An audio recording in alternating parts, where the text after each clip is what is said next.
America అధ్యక్షుడు Joe Biden పదవీకాలం మరో 2 నెలల్లో ముగుస్తోంది. కొత్తగా కొలువుదీరేది యుద్ధం ఆపుతానన్న డొనాల్డ్ ట్రంప్. అయినా రష్యాపైకి దీర్ఘశ్రేణి ఆయుధాల ప్రయోగానికి ఉక్రెయిన్కు అనుమతి ఇచ్చి పుతిన్ ఆగ్రహానికి కారణమయ్యారు బైడెన్. మరి యుద్ధం చాన్నాళ్లుగానే సాగుతున్నా ఆయన హఠాత్తుగా ఈ నిర్ణయం తీసుకోవడానికి కారణమేంటి? దాదాపు 1000 రోజులుగా హోరాహోరీ యుద్ధం జరుగుతూనే ఉన్నా ఇప్పుడే ఇంత పెద్ద నిర్ణయం ఎందుకు తీసుకున్నారు? దీని ప్రభావంతో ట్రంప్ బాధ్యతలు చేపట్టేలోపు పరిణామాలు మరింత తీవ్రంగా మారే అవకాశాలున్నాయా?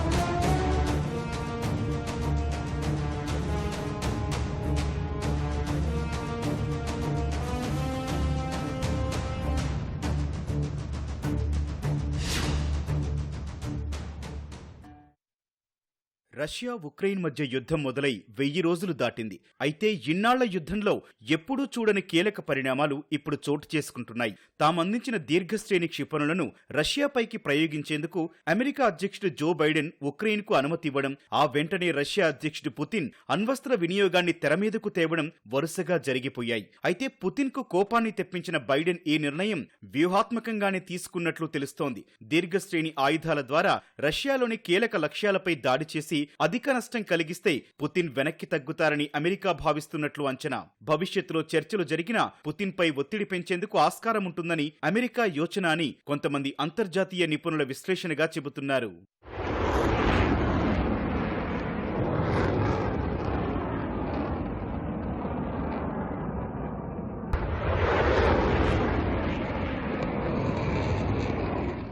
వాస్తవానికి ఉక్రెయిన్కు అమెరికా దీర్ఘశ్రేణి క్షిపణులను ఈ ఏడాది మార్చిలోనే రహస్యంగా అందించింది. కానీ ఇప్పటి వరకు వాటిని వినియోగించేందుకు అనుమతి ఇవ్వలేదు. అయినా ఏప్రిల్ వరకు రష్యా ఆధీనంలోని క్రిమియాపై 2 క్షిపణులను ఉక్రెయిన్ ప్రయోగించింది. అదే సమయంలో ఇటీవల యుద్ధంలో పాల్గొనేందుకు ఉత్తర కొరియా 12,000 మంది సైనికులను రష్యాకు పంపించింది.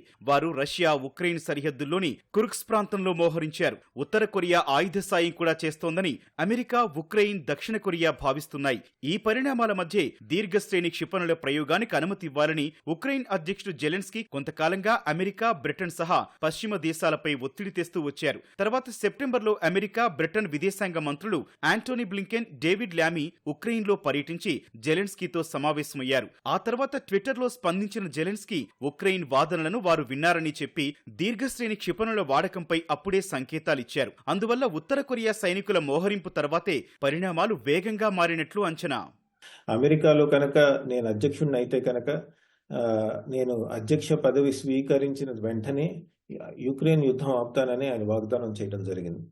అయితే ఆయన అధికారంలోకి వచ్చే లోపు, డొనాల్డ్ ట్రంప్ అధికారంలో వచ్చేంత లోపు ఇప్పుడున్న ప్రెసిడెంట్ బైడెన్ యుక్రెయిన్కి కావాల్సినంత యుద్ధ సామాగ్రి ఇస్తున్నట్టు కనబడుతోంది. దానివల్ల ఏమవుతుందంటే యుక్రెయిన్ రష్యా మధ్య యుద్ధంలో యుక్రెయిన్ ఇంకొంతకాలం యుద్ధం చేసే సత్తా, శక్తి చేకూర్చడం జరుగుతోంది. మరో పాయింట్ ఏంటంటే ఈ మధ్య కాలంలో చాలా మంది అమెరికాలో కూడా ప్రెసిడెంట్ బైడెన్ నిర్ణయంపై కొంత ఆందోళన వ్యక్తం అవుతోంది.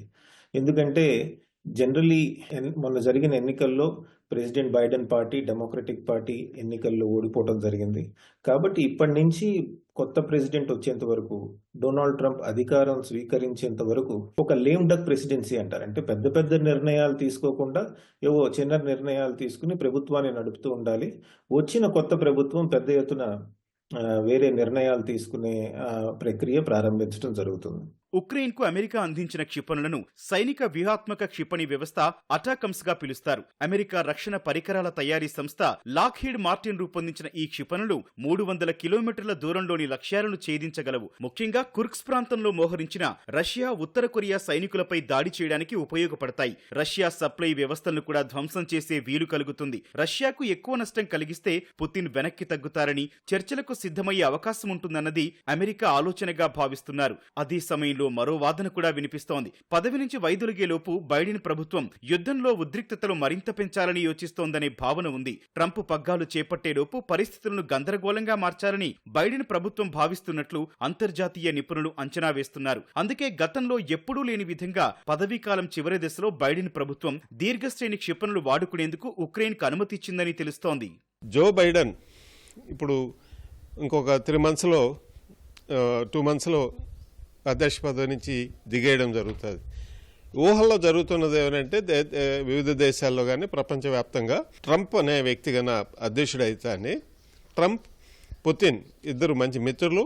దీన్ని ఏదో ఒక రకంగా ఉక్రెయిన్ని ఇబ్బంది పెట్టైనా కానీ ఈ యుద్ధాన్ని పరిసమాప్తం చేయడానికి ఒక పాలసీ అనేది తీసుకొస్తాడు. కాకపోతే ట్రంప్కు అవకాశం ఇవ్వకుండా దీన్ని ఫర్దర్ మోర్ కాంప్లికేట్ చేయడం అనేది జో బైడెన్ ఉద్దేశమై ఉండొచ్చని నేను అనుకుంటున్నా. I'm not sure. సో ఇప్పుడు ఎప్పుడైతే ఈ ఒక స్థాయి దాటిపోయి ట్రంప్ చేతిలో కూడా చేయి జారిపోయిన పరిస్థితి వస్తే అమెరికన్ పాలసీని ఉన్నట్టుండి రివర్స్ చేయడం అనేది ఏ పాలసీ అయినా ఏ దేశ పాలసీ అయినా రివర్స్ చేయడం అనేది ఇంపాసిబుల్, చాలా కష్టమైన పని. ఇప్పుడు ఆ పతాక స్థాయికి అనేది జో బైడెన్ పీరియడ్లోనే యుద్ధాన్ని ఎస్కలేట్ చేసి తీవ్ర స్థాయికి తీసుకెళ్తే ట్రంప్ కాకపోతే ఇంకెవరు వచ్చినా కానీ దాన్ని యుద్ధం చేయడం తప్ప దాన్ని ముగించడం కుదరదనే స్థాయికి తీసుకెళ్లాలనేది కూడా ఒక ఆలోచన ఉంటుంది. ఉక్రెయిన్కు బ్రిటన్, ఫ్రాన్స్ కూడా దీర్ఘశ్రేణి క్షిపణులను అందించాయి. అమెరికా తరహాలో రాబోయే రోజుల్లో అవి కూడా వాటిని ప్రయోగించేందుకు ఉక్రెయిన్కు అనుమతిచ్చే అవకాశాలున్నట్లు తెలుస్తోంది. అదే జరిగితే ఉద్రిక్తతలు మరింత పెరిగే ప్రమాదం ఉంది. అణ్వాయుధాలు కలిగిన దేశం సాయంతో తమపై ఏ దేశం దాడి చేసినా అనుదాడి చేస్తామని పుతిన్ హెచ్చరించిన నేపథ్యంలో ఈ వాదనకు బలం చేకూరుతోంది. అయితే ట్రంప్ అమెరికా అధ్యక్ష బాధ్యతలు చేపట్టిన తర్వాత ప్రస్తుత పరిణామాలు మారి ఉద్రిక్తతలు తగ్గే అవకాశం ఉందనే అంచనాలు కూడా వినిపిస్తున్నాయి. కారణం తాను అధికారంలోకి వచ్చిన తర్వాత యుద్ధాన్ని ఆపేస్తానని ట్రంప్ అనేకసార్లు చెప్పడమే. పుతిన్తో ట్రంప్నకు సంబంధాలు కూడా బాగానే ఉన్నాయి. ఇటీవల అధ్యక్ష ఎన్నికల్లో ట్రంప్ విజయం సాధించగానే పుతిన్ అభినందించారు. ట్రంప్ను ధైర్యవంతుడిగా అభివర్ణించారు. ట్రంప్తో చర్చలకు సిద్ధంగా ఉన్నట్లు తెలిపారు. ఈ నేపథ్యంలో యుద్ధం మరింత తీవ్రతరం కాకుండా ఉండే విషయంలో అంతా ట్రంప్ వైపే ఆశలు పెట్టుకున్నారు. ట్రంప్ అధికారంలోకి వచ్చిన తర్వాత దీర్ఘశ్రేణి ఆయుధాల వినియోగంపై బైడెన్ ప్రభుత్వం ఇచ్చిన అనుమతులు సహా ఆ దేశానికి అందిస్తోన్న సైనిక, ఆర్థిక సాయంపై కూడా పునరాలోచన చేసే అవకాశం ఉంది. ముఖ్యంగా తన ఎన్నికల ర్యాలీల్లో ట్రంప్ తను రాగానే రష్యా ఉక్రెయిన్ యుద్ధాన్ని పూర్తిగా నివారిస్తాను, దాన్ని ఆపేస్తాను అని ప్రామిస్ చేయడం జరిగింది.